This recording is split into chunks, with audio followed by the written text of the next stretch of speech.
देश का बजट पेश हुआ है।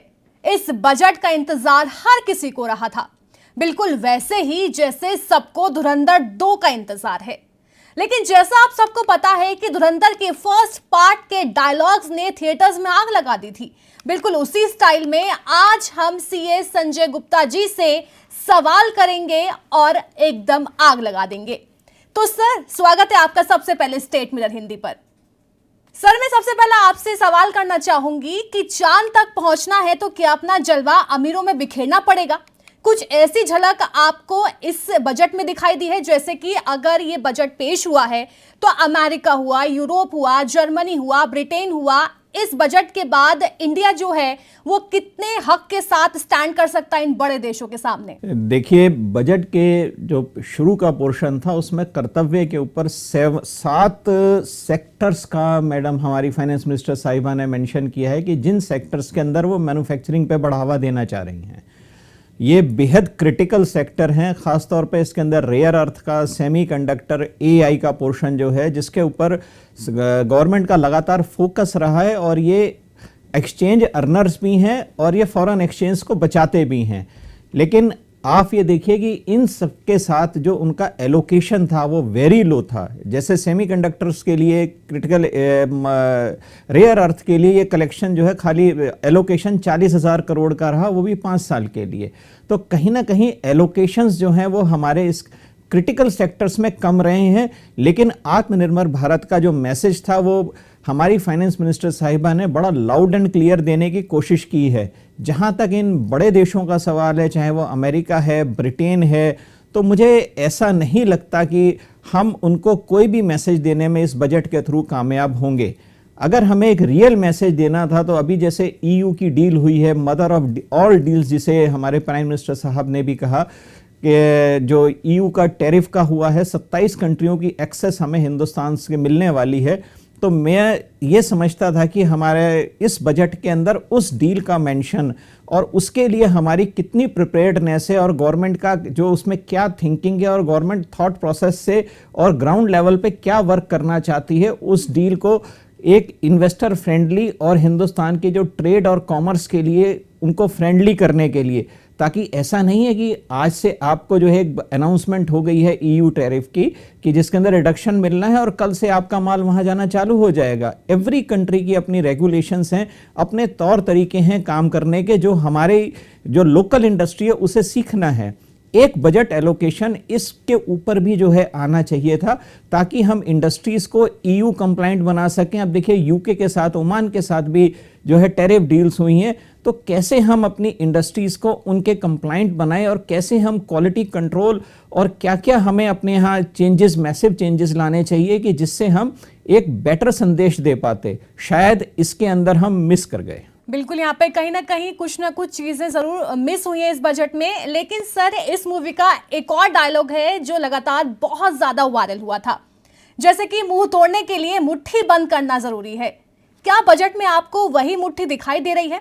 मेरा कहने का मतलब ये है, क्या इस बजट में हर एक चीज कवर हुई है, जैसे कि युवा को लेकर, महिलाओं को लेकर, एम्प्लॉयमेंट को लेकर? तो ये क्या एक मुट्ठी बनी है या फिर कहीं कुछ मिस हो गया है? देखिए, आपने 3 लोगों का जिक्र किया, युवाओं का, महिलाओं का।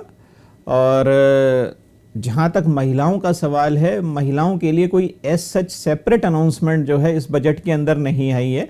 लेकिन जो सरकार की कंटिन्यूइंग जो स्कीम्स बराबर चल रही हैं, चाहे वो उनकी स्टार्टअप इंडिया की स्कीम हो, चाहे वो एमएसएमई की स्कीम हो, अगर आप उसमें देखेंगे तो महिलाओं की जो पार्टिसिपेशन की परसेंटेज है वो लगातार बढ़ती चली जा रही है। सरकार का एक फोकस पहले भी रहा था सेल्फ हेल्प ग्रुप्स के लिए। सेल्फ हेल्प ग्रुप्स को जो है लगातार सरकार सपोर्ट कर रही है पिछले कई विगत वर्षों से। उसके अंदर भी लगातार जो महिलाओं की सहभागिता है वो बढ़ती चली जा रही है। लखपति दीदी, करोड़पति दीदी, यह सरकार की फ्लैगशिप स्कीम रही हैं। चांस की बात है या वित्त मंत्री भूल गई, इन स्कीमों का जिक्र भी इस बजट के अंदर नहीं आया है। लेकिन वो स्कीम्स जो हैं कहीं ना कहीं कंटिन्यूअस हैं। अगर वो चल रही हैं तो महिलाओं को निश्चित तौर पे इन सबसे फायदा होगा। जहां तक आपने रोजगार की बात करी है, तो सरकार ने आत्मनिर्भर भारत के लिए काफ़ी सारा इंफ्रास्ट्रक्चर का एक विज़न दिया है, जिसके अंदर की 7 हाई स्पीड कॉरिडोर्स हैं, 22 वाटरवेज के नए वाटरवेज बनाने की तैयारी करने की बात की गई है। इसके साथ एक कॉरिडोर ईस्ट एंड वेस्ट का भी तैयारी करने की बात की गई है। देखिए, जब भी इस तरीके के बड़े प्रोजेक्ट्स जो हैं वो ग्राउंड पे आते हैं तो अनडाउटेडली रोजगार क्रिएट होता है जी। लेकिन कितना होगा ये देखने की बात है और किस समय में होगा ये देखने की बात है। सरकार की सीरियसनेस है इसके अंदर, लेकिन रोजगार तो धीरे धीरे डेवलपमेंट में आएगा। तीसरा, आपने युवाओं की बात करी। जी हाँ, युवाओं के बारे में भी कोई पर्टिकुलर मेंशन इसके अंदर नहीं है, लेकिन अगर आप ये देखें तो इस सरकार का जो आत्मनिर्भर भारत का और विकसित भारत बनाने का जो थ्रस्ट 7 सेक्टर्स के अंदर है, उसके अंदर कई सेक्टर्स ऐसे हैं जैसे एआई है, आर्टिफिशियल इंटेलिजेंस।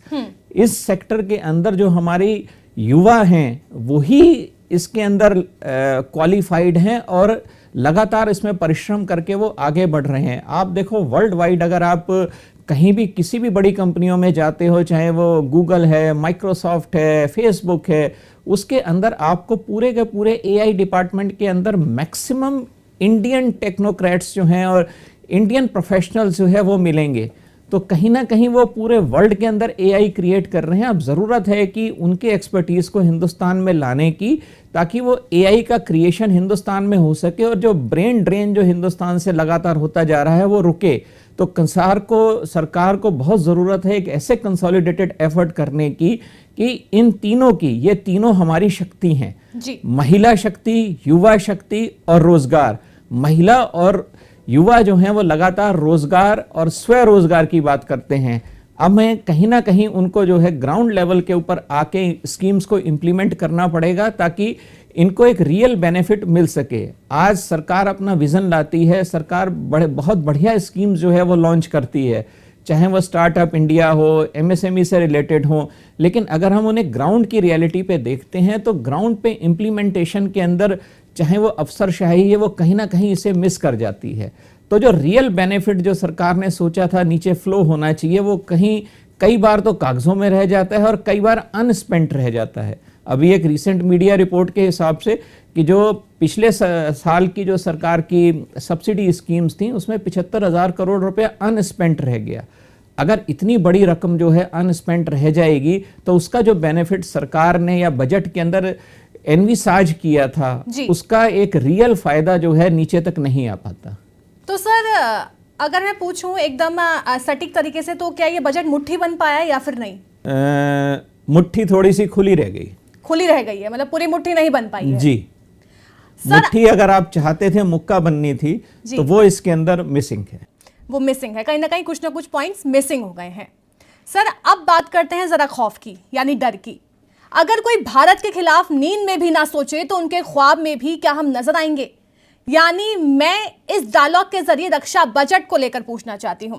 ये सर, जाहिर सी बात है, पहलगाम हमले के बाद और साथ ही ऑपरेशन सिंदूर के बाद ये पहला बजट सामने आया है। तो ऐसा इस बजट में क्या है डिफेंस को लेकर जिससे कि और जो हमारे देश हैं, जो दुश्मन देश हैं, वो हम पर हमला करने से पहले 1000 बार सोचें? ऐसा इस बजट में रक्षा को लेकर क्या रखा गया है? देखिए, जहां तक थोड़ा बहुत प्रिंट्स के अंदर हम देख पाए हैं, रक्षा बजट के अंदर करीब 30% के आसपास का इंक्रीज हुआ है, जो कि अपने आप में बड़ा सब्सटेंशियल है जी। सरकार की लगातार ये कोशिश रही है पिछले 2-3 सालों से, तो खास तौर पे कि जो रक्षा उपकरण हैं, जो डिफेंस मैन्युफैक्चरिंग है, उसको लगातार बढ़ावा दिया गया। इवन उत्तर प्रदेश के अंदर तो पूरा एक डिफेंस कॉरिडोर जो है वो क्रिएट किया गया ताकि हम ज़्यादा से ज़्यादा रक्षा उपकरणों का अपने देश में उत्पादन कर सकें, जो एक बड़ा वेलकम साइन है और बहुत रोबस्ट साइन है कि धीरे धीरे हम उस लेवल पे जा रहे हैं कि हम हथियारों को एक्सपोर्ट कर पा रहे हैं। अभी पीछे आपने देखा होगा कि सरकार का एक फोकस था कि जो ड्रोन टेक्नोलॉजी और ड्रोन का डेवलपमेंट जो है वो हिंदुस्तान के अंदर ज़्यादा से ज़्यादा बढ़े। तो इसके लिए कई स्टार्टअप्स को जो है वो चिन्हित भी किया है और सरकार की तरफ से उन्हें एड्स भी मिली हैं। आप ये देखिए कि अब जो रक्षा की जो प्रणाली है, जो आक्रमण की शैली है, वो सब चेंज हो गई है। ड्रोन्स जो हैं सबसे बड़ा हिस्सा जो है किसी भी डिफेंस सिस्टम का बन गए हैं। तो ड्रोन के ऊपर जहाँ तक है मैक्सिमम फोकस होना चाहिए और ड्रोन टेक्नोलॉजी को डेवलप करने के लिए हमें अपने हिंदुस्तान के अंदर इनफ कैपेबिलिटीज़ बना लेनी चाहिए ताकि हमारे जो दुश्मन हैं वो आंख उठाते हुए भी डरें। सर लेकिन अब सीधा सीधा सवाल आपसे कर रही हूं, क्या पाकिस्तान चीन के लिए ये बजट घातक है?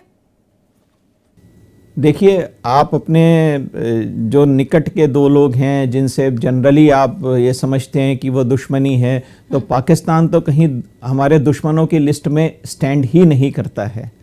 तो पाकिस्तान के लिए तो आपका कोई भी एफर्ट जो है वो उसके लिए डराने वाला ही होगा। लेकिन चीन एक इतना बड़ा कंट्री है और उसमें इतने मैसिव डेवलपमेंट्स हैं कि शायद हम उस तरफ जो है आंख तरेर के नहीं देख सकते। तो लेकिन सर क्या अब बाकी देशों के मुकाबले अगर कंपेयर किया जाए तो और देशों के मुकाबले ये जो बजट है आज पेश किया गया है वित्त मंत्री की ओर से, ये कितना धमाकेदार बजट था? देखिए, आपने ये देखा होगा कि हिंदुस्तान की इकोनॉमी जो है इस वक्त फास्टेस्ट ग्रोइंग इकोनॉमी है। जो जीडीपी रेट है वो 7.4% का आया है, जो अपने आप में बड़ा काबिल तारीफ है। और अगले साल के लिए भी जो जीडीपी एस्टीमेट है वो 6.8 से 7.2 रखा गया है। तो कहीं ना कहीं आप ये मानिए कि पूरे संसार के अंदर जो सिंगल लार्जेस्ट ग्रोइंग इकोनॉमी है वो इंडिया है। पूरे संसार के जो भी विकसित देश कहे जाते हैं या जो भी डेवलपिंग नेशन है वो कहीं ना कहीं विकास के लिए, अपने यहाँ डेवलपमेंट के लिए हिंदुस्तान की तरफ देखते हैं कि हिंदुस्तान से जो है उनकी ट्रेड्स जो हैं वो बेटर हो जाएं। अब अदरवाइज अगर ऐसा पॉसिबिलिटी नहीं होती तो इतनी बड़ी जो ईयू की जो टैरिफ डील है वो हमारे सामने नहीं आ पाती। और शायद अब उस डील की वजह से अमेरिका भी जो है कहीं ना कहीं ये सोचने पे मजबूर हो गया होगा कि कहीं वो बस मिस ना हो जाए। तो मेरे को तो उम्मीद ये लगती है कि शायद अमेरिका से भी एक बहुत फेवरेबल टैरिफ का जो रिजाइम है वो शायद इन फ्यूचर जो है वो आ जाए। तो ये धमाकेदार बजट है या नहीं सर? आप मेरे से एक बहुत ही डिफिकल्ट सवाल पूछ रही हैं। ये धमाकेदार बजट तो कहीं से नहीं है, बिल्कुल भी नहीं है जी नहीं। मिडिल क्लास के लिए भी नहीं? देखिए, मिडिल क्लास के लिए तो अगर मैं इसे रैंकिंग भी दूंगा तो हार्डली 2 या 3 नंबर पूरे 10 की रैंक पे दे सकता हूं। मिडिल क्लास तो देखिए बहुत निराशाजनक जो है वो बातें रही हैं इस बजट के अंदर। खाली अगर हम बात करें कि जो ओवरसीज जो हिंदुस्तान से पेमेंट जाती है एजुकेशन और मेडिकल के लिए, उसके ऊपर टीसीएस के अंदर रिलीफ दिया गया है।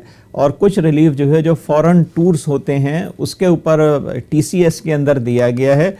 इनके अलावा मुझे और कोई ऐसा रिलीफ नहीं दिखा कि जो कोई मिडिल क्लास की। देखिए, आपने फॉरेन ट्रैवल को थोड़ा सा सस्ता कर दिया कि आपका टीसीएस जो है वो बच गया आपको फंड्स देने से।